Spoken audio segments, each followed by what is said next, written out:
welcome and namaste to all. Dear friends, if I were to tell you that we should soon be ready to hear about a law that talks about anti discrimination against tails as in pooch in Hindi, how would you react to that? So, once upon a time, monkeys, our ancestors, had tails. And if anyone wanted to attach an artificial tail, he or she should not be discriminated against. Now, your first question would be, who is it that is asking to attach a tail to imitate a monkey? Have you seen one? I bet you haven't. And neither have I.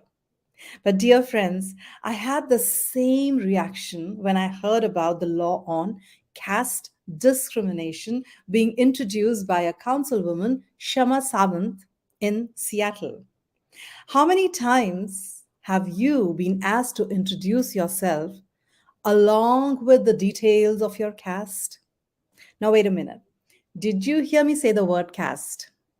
Yes. But how many times do we use this word in America? Imagine someone asking you, what is your caste? It's like saying your ancestors, the monkeys, had tails. So, do you have one?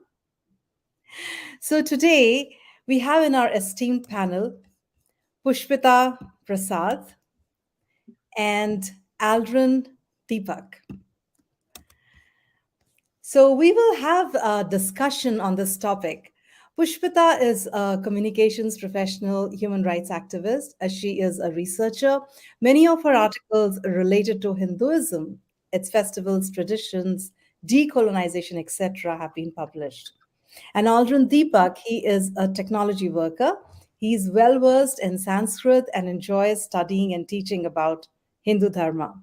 So let's find out from them when this issue of anti discriminatory law on tails, caste started. I apologize, friends. The law sounds just as ridiculous to me. Please welcome Pushpita and Alrin. Namaste. Welcome, both of you. Namaste ji. So, my first question to both of you is this that what is this law on caste? Can you please provide some details? As I said, it just sounds very, very ridiculous, just like the tail of a monkey. So, if you could, if you could provide us some details, that will be very helpful. Sure. So it's not a law just yet, but it might become very soon if if the South Asian and Hindu community does not pay attention. So some of you are may be aware of the Seattle City Council. Obviously, Seattle is a major city, is head of the center of the tech industry, and in it is a councilwoman called Kshama Sawant. Obviously, her name gives away that she is of Indian origin. But interestingly, she is one of the few politicians who is officially socialist in America. You don't find a lot of them. She's done a lot of different things. I don't want to waste time on that. Kshama Sawant is not running for re-election. This year is her last term, and she has been a very very anti-India, anti-Hindu politician through a lot of her term. And this is sort of her parting gift to the community. That on her way out, she has introduced an ordinance which is currently being debated in the Seattle city, and there will be a final vote on it by all the city councilors next week on Tuesday, February 21st, in the Seattle City Council. And if this law passes, then it will become if this ordinance passes, then it becomes a law which basically adds caste as a protected category. Most people don't understand what that means, but if you think about it, mostly what is in a protected category are things like race, sexual orientation, gender, ethnicity, religion, could be other things, national origin, age, military status, etc., etc. So on the face of it, they are just saying that, oh, we want to add caste as a protected category as well. So the first reaction most people will have is, hey, it doesn't sound bad. Why are you against it, right? Like, do you want to discriminate? Of course, well, and our answer to that is, of course not. Do we absolutely do not want to discriminate. We understand that there is hierarchy and discrimination among all people, including South Asians, which this ordinance targets. The problem with this ordinance is not in its attempt to protect somebody, but in its attempt to single out one community.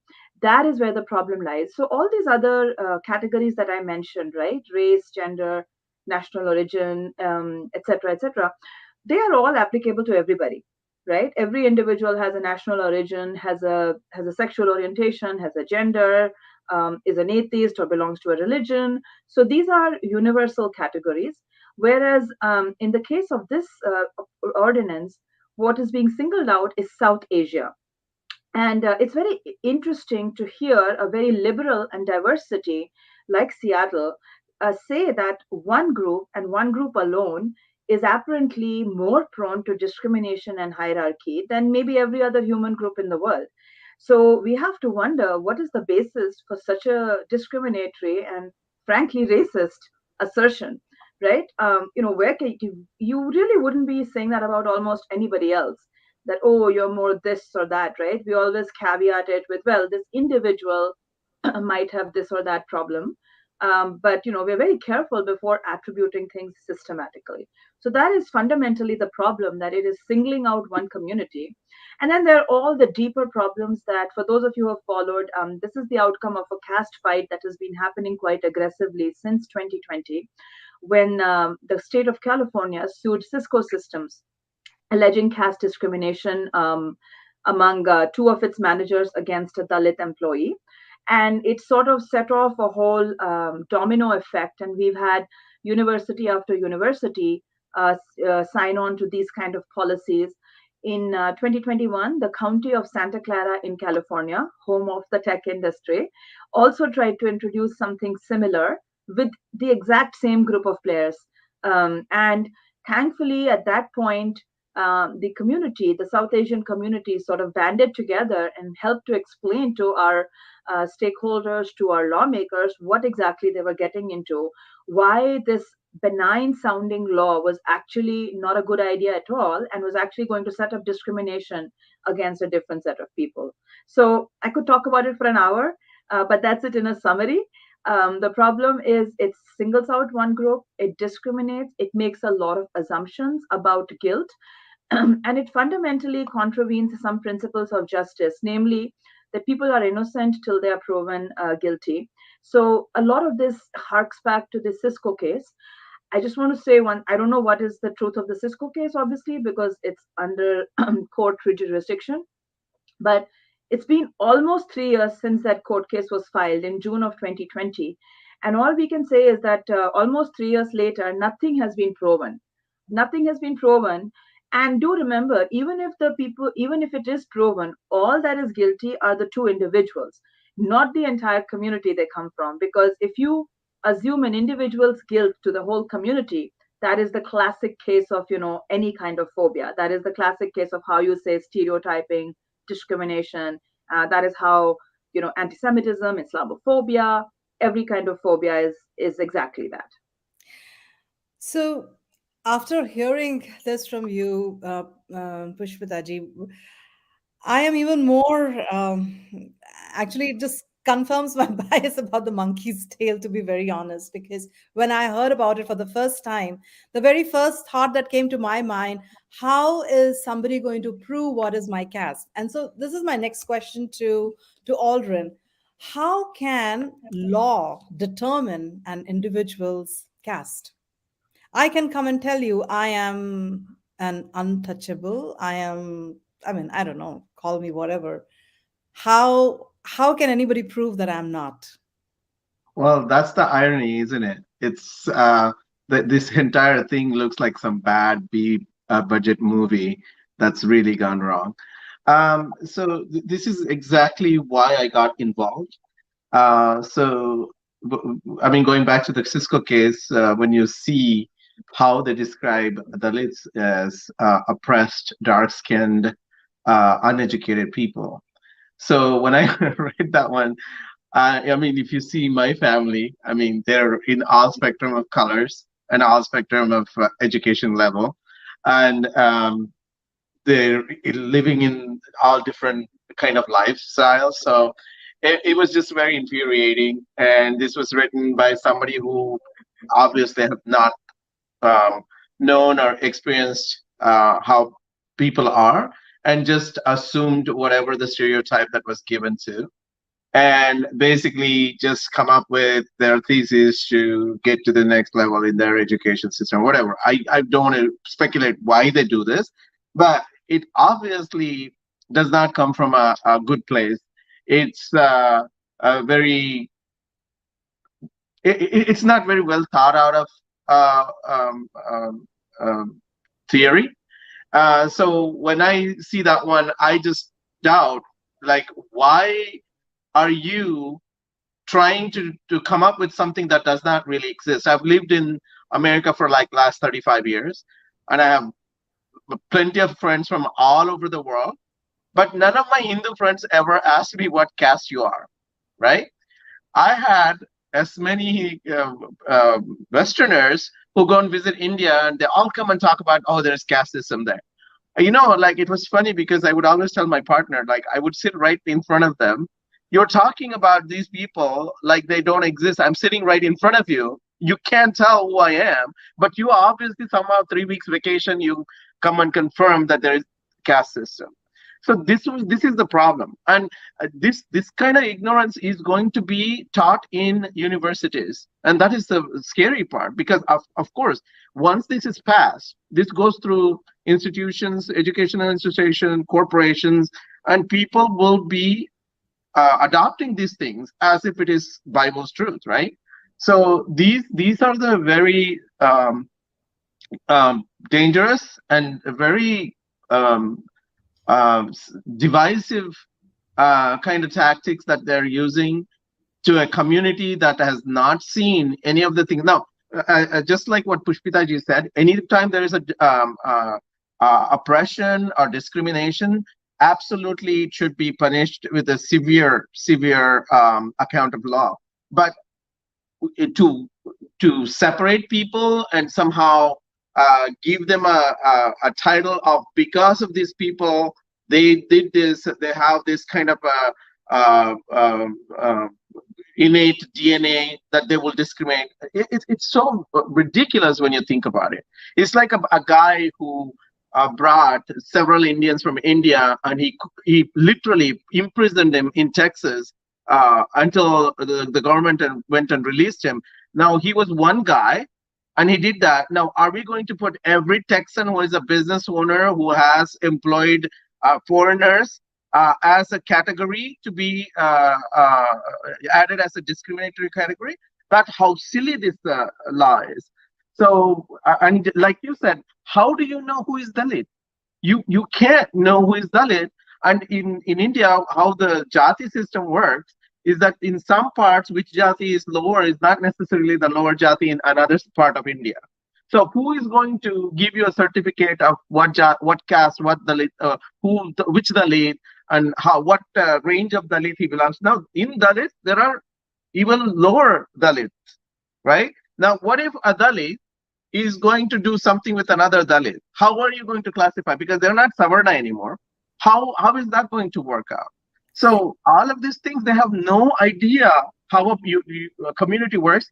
And in America, like I said, in 35 years, I've never seen anybody ever ask me what caste I am. And whenever I have like a huge Diwali party here, and I have my Shorashopachara puja in my house, and I invite all Hindus. No Hindu says ever, what caste are you, before I come to your house. Everybody comes to my house. So never ever once have one person have questioned about my caste. And now you're telling me, oh, we have to put this. Now you're going to teach younger people who were born and raised here, who have nothing to do with any of this nonsense, and they have to go to school and find out what caste they are. They will come and ask in the house, what caste am I? So I think this is a very dangerous thing that we're doing. Actually, let's not even equate it with anything that is in India. I can only equate it with Inspector Clouseau, who was focusing on a monkey while at the same time a big bank robbery was going on. So have these folks run out of real issues, or they don't want to focus on real issues, so they want to bring up something as ridiculous as this just to divert the attention? Is this a diversion tactics? I'm just wondering, What do you think, Pushpita? You're on mute. You're on mute. I'm sorry, I said no, this is not a diversionary tactic. I mean, this is a very serious campaign that's been going on for many, many years. And especially, we have seen it publicly surface massively in 2020, as I mentioned. We can speculate about why they are targeting the South Asian community, but the fact remains that they are targeting it. And, starting with at this point, I don't think many people realize several major university systems, California State, for example, UC Davis, Brandeis, Brown, these are universities that South Asians and Indians want their kids to go to, right? At each of these places, you are, you have to declare, your caste as part of the policy. So any form of human conflict can be weaponized.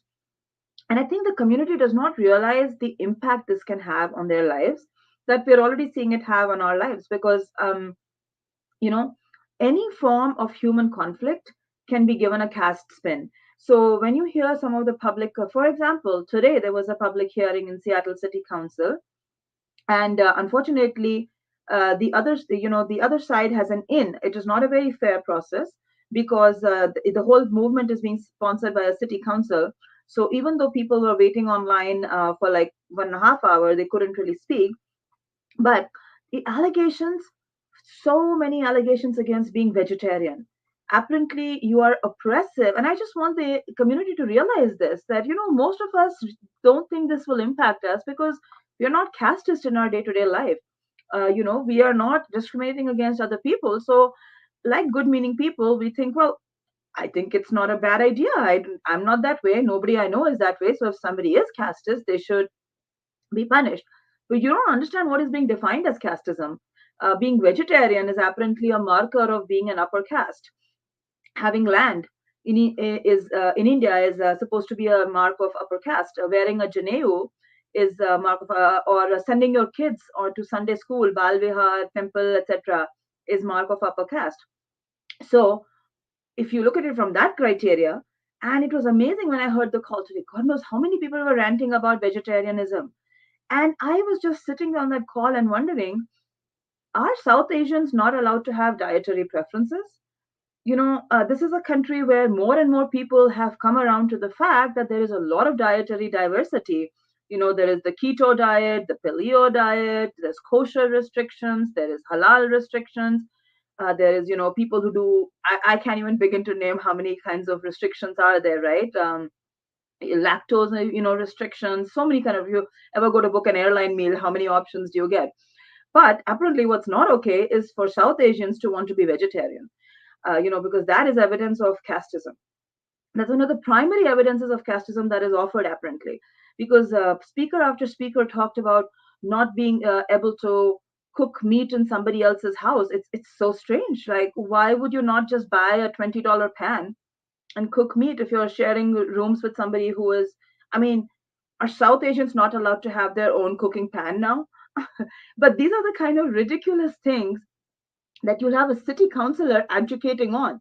Be very scared if this becomes a law, because and then people were like, oh, they didn't visit me, or my child didn't get called to a party or something like that. So anytime you have a conflict with anybody, and humans have conflicts or differences of opinion, anything could be weaponized against them. And if you go back to the original Cisco case, again, without knowing the exact details, it seems to be very strange, because the manager who is accused of discriminating against the Dalit employee is the one who hired him in the first place. They were IIT batchmates together, and this guy recruited him and hired him to be a very senior person at Cisco, and then later apparently was discriminating because of casteism. But if he was so casteist, why did he hire him? Right? So there's so many weird issues going on here, but all of this can come after any of us in our lives. It's I don't know how to respond to this, but if being a vegetarian is being associated with casteism, I can only I can only feel sorry for the bankruptcy of the people who think this way, because a lot of people from many other communities are vegetarians. So Well, they can be, but you can't be. That's the difference, and that's the problem with the law. My neighbor down the road, who's of maybe Asian ethnicity, if she's vegetarian, that's great. She's an animal rights activist or an animal lover or whatever. That's okay. But if some of us decide to be vegetarian, we better watch out.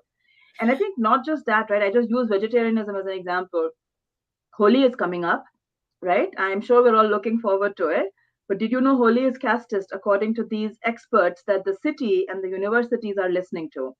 I mean, does that sound ridiculous? Yep, it is. But you and I don't have a voice in this anymore. We have been silenced. Aldrin has spent so much effort trying to speak, but there are people who are co-opting his identity and speaking for him. I don't know if I can share, but I want to show you some of the ridiculous assertions made about Holi and other things. Is it possible for me to share? absolutely, please go ahead. Yes. How do I do that? Sorry.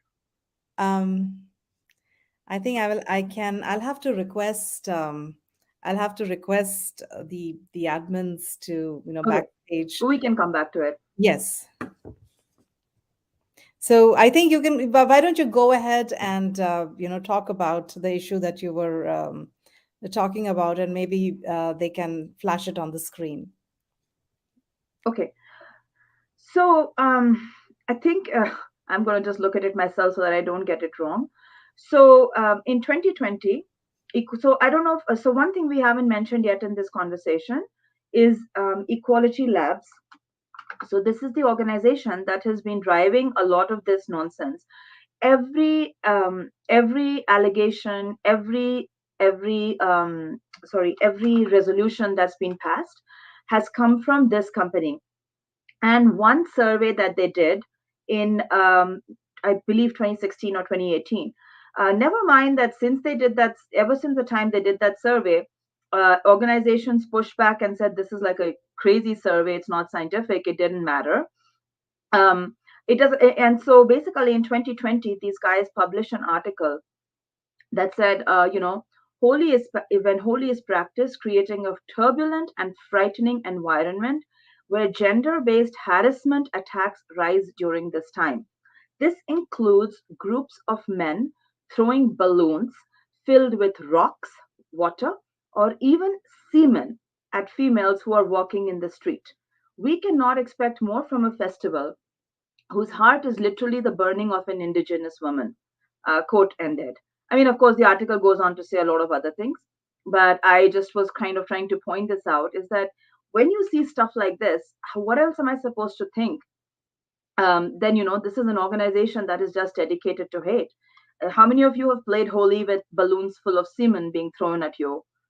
I've never heard of such a ridiculous concept, um, you know, but here we I, are. I never did either. I grew up in Southeast Asia, in the Indian subcontinent. I've never seen or heard anything like that. So I'm an avid Holi player. When I was a kid, a lot of my friends used to be scared of me coming and playing Holi very aggressively. But I never had this fear.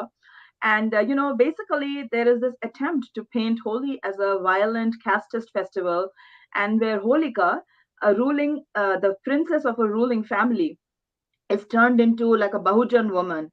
So you can see that they are completely subverting reality, and unfortunately, they're getting away with it because these are the people who universities and cities think of as experts. And these are the people who will come decide whether you are upper caste or lower caste if a conflict arises. And these are also the people who will probably be called to educate if any caste disputes happen. So so good luck with that. so basically it's just left to their own whims and fancies who they want to decide as being upper caste or lower caste. And Well, I this mean, the target is pretty clearly Hinduism. um, you know, I will share another tweet that hopefully you guys can flash. And, till this group became a little bit more famous and mainstream, they made no bones about their hate for Hinduism.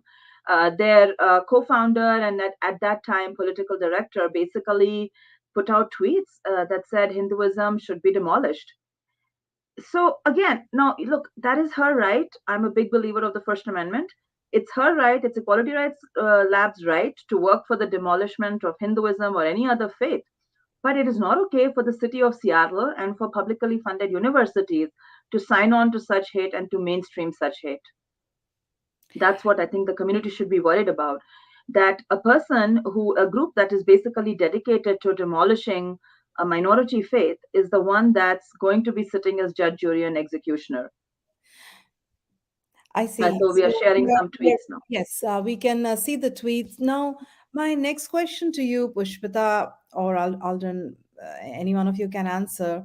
What can the community do to protect themselves against this kind of a Hindu phobia and this kind of attack on their culture?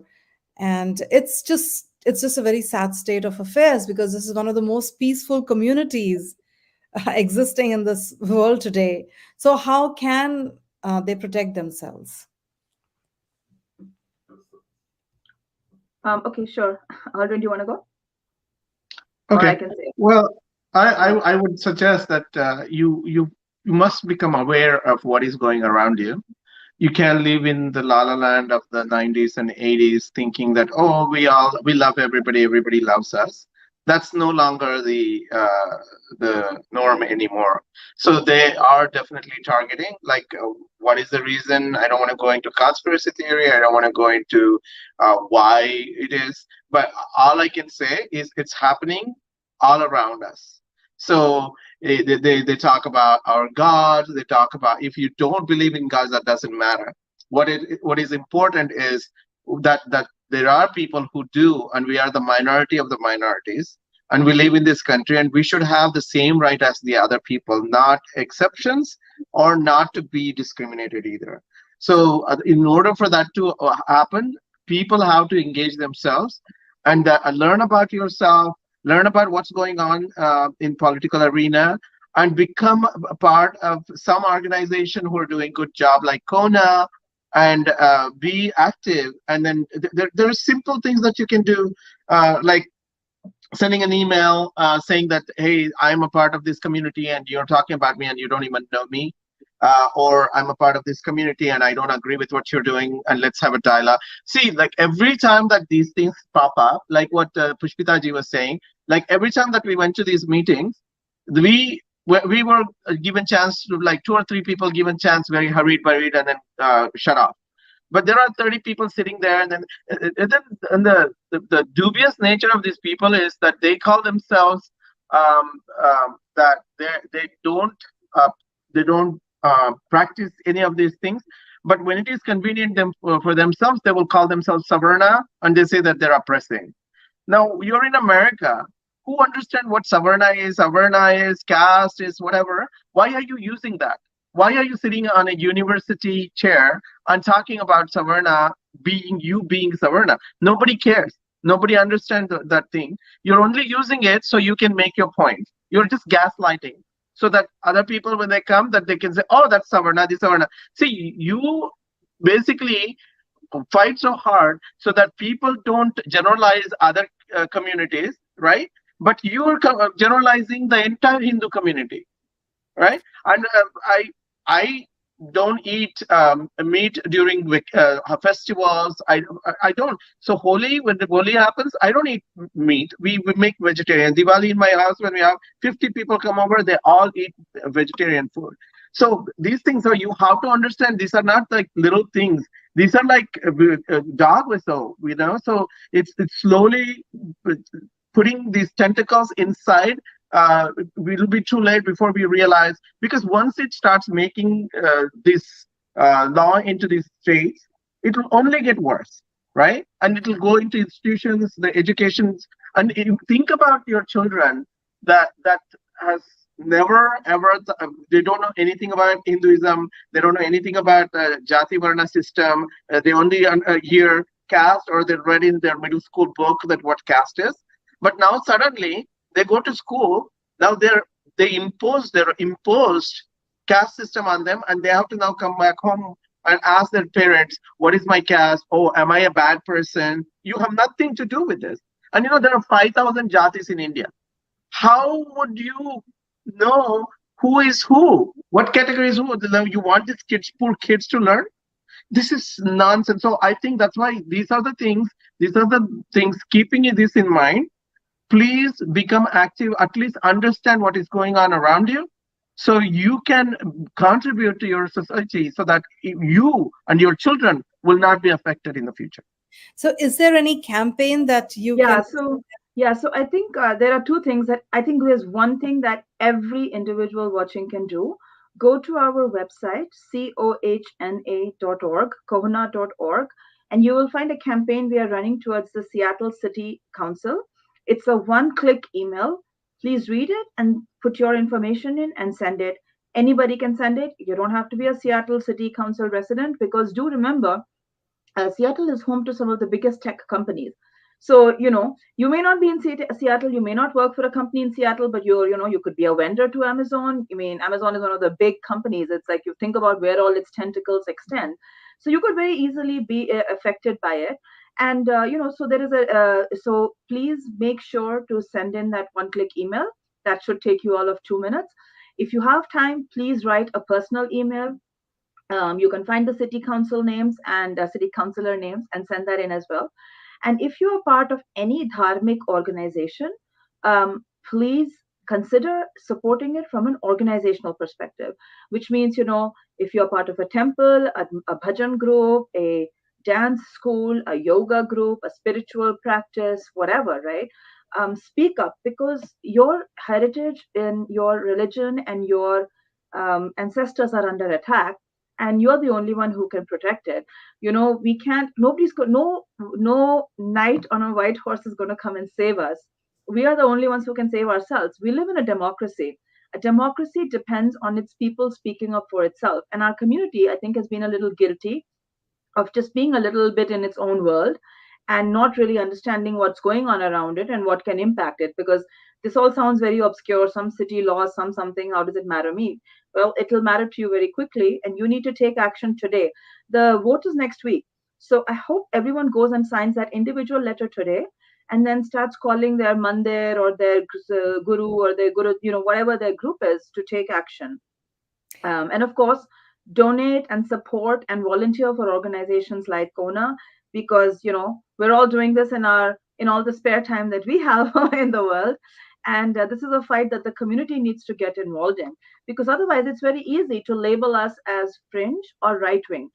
If you hear the people on the other side, the first term they use is they're right wing, they're extremist, etc., etc., etc. But I don't know what is extreme about wanting to live freely as a vegetarian, to celebrate my festivals without being targeted, to go to my mandir, to raise my kids to be proud of their heritage, just like a Chinese American is proud of their heritage, a Brazilian is proud of their heritage, an Italian is proud of their heritage. Why should South Asians be different? We all need to push back against inequality. Absolutely, very true. And thank you so much, Pushpita ji and Aldrin ji. This was a big eye opener, and I hope that our community, our Indian community, South Asian community, are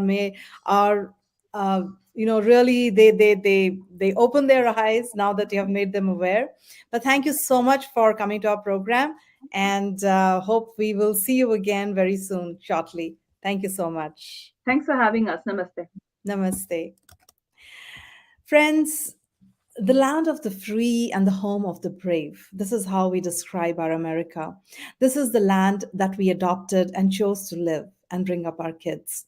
We, as proud South Asians, brought with us from our great Bharat Bhumi, our land of Bharat, the richness of its democracy, culture, values, education. And we have cultivated these attributes further with our hard work, our dedication, inclusiveness, acceptance, love, and service to all in our beloved adopted land, America. These values have become our identity. This is our identity. Let us not allow anyone to discriminate or denigrate us by using words such as caste as a tag. Please act on it immediately and speak up. I'm doing my part as I speak. I'm hoping that you too will do yours. Thank you so much. Have a wonderful day.